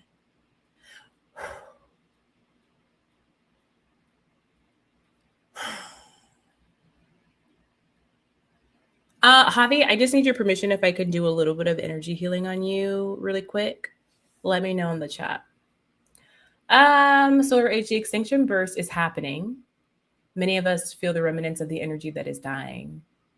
This is really true too, because a lot of the low vibrational entities are falling away. Imagine it like a rocket ship that's going up and there are beings and entities connected to the outside, and as they lose oxygen as it's going up, they start to like fall off kind of energy. And so a lot of these energies are connecting to different people as they can. And Javi, how long has this been happening for you as well? Okay.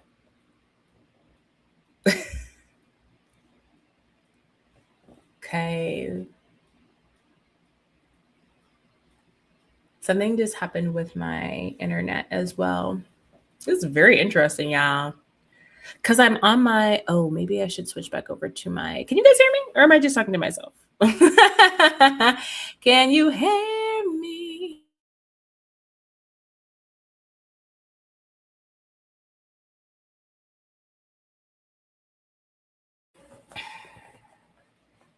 Okay, let me see if this will come back.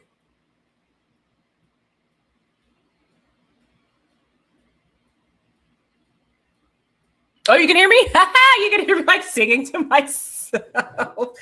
Sorry, I thought that I was not on here. Thank God I didn't say something crazy. Let's see. Okay. Yeah. Okay, I'm reading. I don't know if you guys can hear me or not, but I'm going to start working on a hobby. Okay. So our guides, angels, children's engine, highest self, all beings of the light who are here to promote Javi's greatest good and happiness. I honor you. Connecting to Javi's Earth Star. I see the energy. Bringing in Arcturian light energy. Opening up that portal, opening up the portal underneath Javi's feet for the earthworms. Opening up the portal beneath his feet, using Arcturian energy to move denser energies from his field, mental, emotional, physical, spiritual, high vibrational Arcturian crystalline energy, moving through his crown, third, throat, heart, solar plexus, sacral, root, moving down, opening up that portal, energy flowing through, energy flowing down. Also, earth energy coming up from the core of the earth, violet flame enveloping him, creating a vortex around him.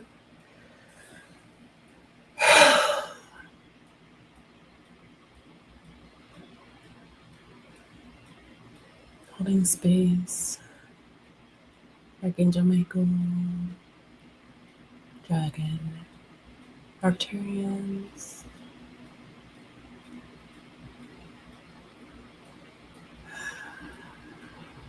Okay. Can you guys hear me?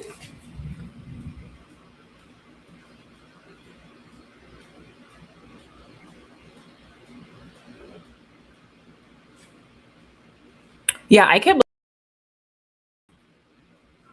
the video never came back. That's wild. I'm going to leave and come back. I'm still doing this energy.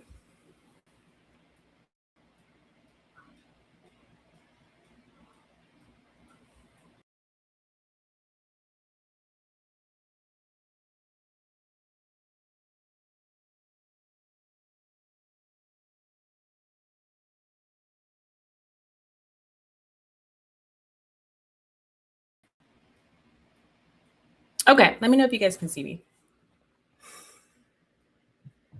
Okay.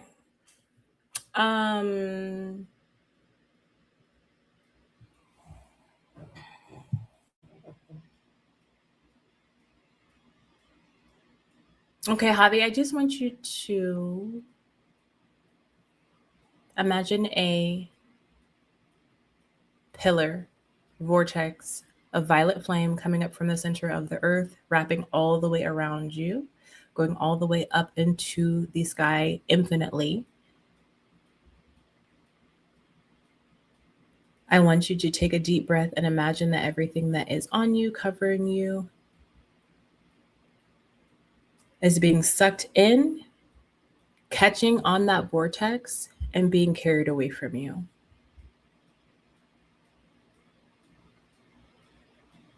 There's a lot of energy around you, a lot of high vibrational energy around you. I have a question for you. Oh, am I back? Can you see me? Okay.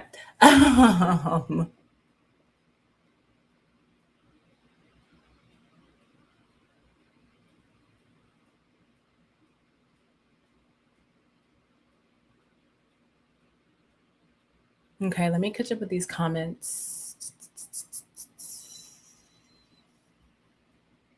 Yeah. And I can see the energy that's attached up top that is causing the doubt and causing like the lack of trust that's like feeding off of itself. It's kind of like a self-contained system there. And your guides are literally like, he has to go back to the moment that caused the fissure that created the doubt in his mind around his ability to a lot of different things. And yeah, like some of the things I'm like, yeah, I want to like say on here, but also some of the things I'm like, maybe I should wait. But I did do an energy healing on you that was pretty intense. And dragons want to work with you real bad. Arcturians want to work with you real bad. Like you are a very strong person, spiritual. Can y'all hear me? Golly, it's so frustrating not seeing myself up there. So I'm like, I don't know if anybody can hear me, but give me a shout if y'all can hear me. Okay, cool. Because I don't want to just like get off right now. Obviously, like we're in the middle of some shit right now. Like we need to wrap this up. You can see me and hear me? Okay, cool. So yeah, go. This is what they will say. This is what I will say, because there's a lot. Go back to the moment last year that caused this fissure, that caused the doubt. This moment of doubt was at the exact right time. It was like a wrong place, wrong time situation when it comes to the energy that was around you at the exact time that this fissure was created, this doubt that allowed for this attachment to come in. You, in the grand scheme of things, I know people have told you this before, but this is it's a very powerful energy, but it's nothing in comparison to you and who you are, who you have been in past life. I saw this whole vision of who you have been in past lives, and it's a lot. So tap into that. Go in. I keep hearing the word like psychic surgery that you can do. Like you have so many skills already, and a lot of it has been, it's just soul knowledge that's been like passed down through like the lifetimes. So you just need to tap in to that moment for real and do psychic surgery. And I can, yeah, if you want to do a surgery or a session, we absolutely can do this work. But in it, I will be guiding you through step by step how to do this work, because your guides are like, he is the one that has to do it. He has to emancipate himself from this. You can direct him how to do it. But he's the one that's going to be performing the surgery, which is real cool. Really, really cool. I felt in it. Okay. Let me read. Lord, child. Like, this is a lot. I'm so glad though. I'm glad that you can feel it. I hope that you feel better. I hope you get some respite. Another thing that's coming through from your ancestors is doing salt bath. Like getting in the bath and like with salt, calling in the energy of water and tapping into the energy of the salt to be a cut, like to cut the energy, to uncross the energy. Yeah. Okay. Yeah. Yeah, so just DM me, boo. Just DM me. I felt it, and my gatekeeper is a dragon. Yeah, we'll talk about all that. Arcturian energy. Arcturians are really working heavy on the planet and have been for a while. They have a very specific energy, and I recommend it's like they have a very specific frequency, and they love human beings who who incarnate and are very logical and like mental. They love that. Like, so if you are very mental, very brainy, they love working with you, period. And there's just so many. And I know like a tiny amount of the high vibrational energies that like work on this planet want to come through. I only have language for like such a small pocket. So when I do my work and I call mine in, like that's what I'm pulling from. But I am, like that, even that is growing. Like sometimes they'll show themselves to me, like the earthworms, the giant ass earthworms that transmute energy, and that I used just now when we were working together. Okay. Ooh, that was deep, y'all. Y'all good? How we doing? Y'all good?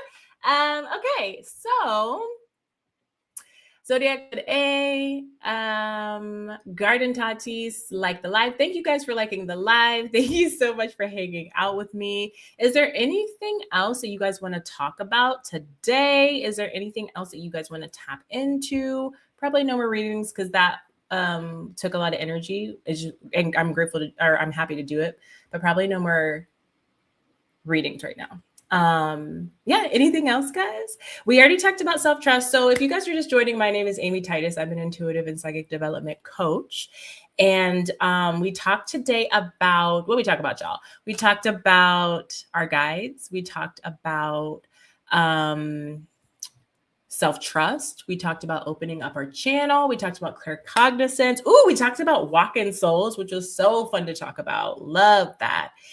And yeah, we just had a good time. I really appreciate you guys hanging out with me and having these discussions with me. It means so much to me. And because, before when I was younger and when I was at the beginning of my journey, I didn't really have anybody to talk to about this. And so being able to have a platform where I could talk about this all day, every day, make posts and content about it, and it's resonating with people, and it's helping to activate people. People are getting inspired, and then I'm getting inspired, and we just have this beautiful system going. Yeah, it just means the world to me, and I really appreciate it. I really, really do. And honestly, this conversation, at the beginning of it, I talked about spiritual protection and spiritual hygiene. Like, what do we do to protect ourselves? And then what do we do when we come into situations where we have psychic attack, we have attachments? Because everybody does, right? I want to say that, and I want to normalize the hell out of this, because this happens to everybody, whether you know it or not. That's the difference. Just because you don't know that it's happening to you, sure as hell does not mean that it's not happening to you, right? So it's like, it's happening to everybody. And when we have the awareness, it's so beautiful. When we have the ability to ask for help, it's so beautiful. Like, it happens to everybody for sure. Okay, the Solar Age says, thank you so much for your time. Thank you, boo. I'm so glad we met. You're amazing. Pacific True Frog says, have you worked with unicorns? I have. Oh, I haven't been blessed to work with unicorns very often. But when I have worked with them, the energy was just absolutely out of this world. I think that they're extraterrestrials hard. I really, really do. Some energies are native to planet Earth. Some energies are, even if they're in a different dimension, right? Others come from a different planet. And I think the unicorns are extraterrestrial, like for real, for real. But the power, the magic, like, I know that sounds so cliche, but like the magic, meaning like the ability to move energy in like a very electric way, is wild. Like, manifestation, wild. Like, it's an energy I haven't experienced before. It's like a flavor of energy that I had not even come close to seeing before or interacting with before until then. And I was just like in awe. Okay, the Solar Aid said, I'd love to talk more about ways to defend ourselves against attacks. The defense against the dark arts class. Yes. It's so real. Like, disclosure, you know what I'm saying? Like, they say these things for a reason, right? Like, no, it's so real. Yeah. The Solar Age, LMO. The Solar Age says, maybe in a future life, 100%. Because why they out here like this? Like, seriously. No, yeah, I love that. And we kind of go into it a little bit in the high frequency T community, because we have that spiritual hygiene, spiritual protection. But it's something that we can absolutely talk about again and again and again and again and again, because it's so important. Javi says, thank you so much for holding space for me, by the way. I send you so much gratitude. Oh, GM Houston. Absolutely, Javi. Absolutely. So much love to you. So much love, healing light, everything that you need. Another thing that I was talking to one of my actually, we were doing a live. Zoe, it was Zoe. Zoe's on here right now. Zoe and I did a live last week. We were talking about this, like, low vibrational energies, attachments, etc. And it's a theme right now. So many people in the high frequency T community, my clients that have come up, people who have been DMing me and just friends that I've been talking to, are experiencing this onsurge of lower frequency energy, period. And so it was so good, Zoe. I had such a good time. I still need to send you that recording. But yeah. So I absolutely.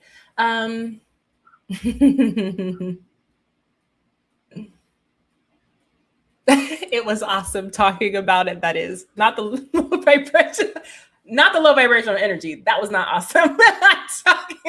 talking about it. Bet I got you. Okay. Pacific Tree Frog about the unicorns. They're so powerful. It's crazy. It was like their power of manifestation is like, before they can even think it manifests. And I've never It's wild. I'm like, the way that they communicate is absolutely crazy. The way that it's, yeah, one of my favorites. But I don't really think about them that much because the couple experiences that I have had with unicorns, I think it's only been like one or two, and it was so powerful. It's almost like my nervous system was like, "What is this?" And that kind of takes a lot for me. I was like, "What is this?" I knew obviously it was a unicorn, but I was like, "Oh, system overload! Like this is the frequency is so high." Anyway, what do you think, Pacific True Frog? Do you think that they're extraterrestrial or just Earth multidimensional? I would love to hear your answer on this. And yeah, back to Solar Age, the Defense Against the Dark Arts class. I would love that because it's, like I said, it's foundational. It's protection and hygiene. It's discernment. It's self-trust. Connecting with highest self. Like that's the foundation. Okay, let's see.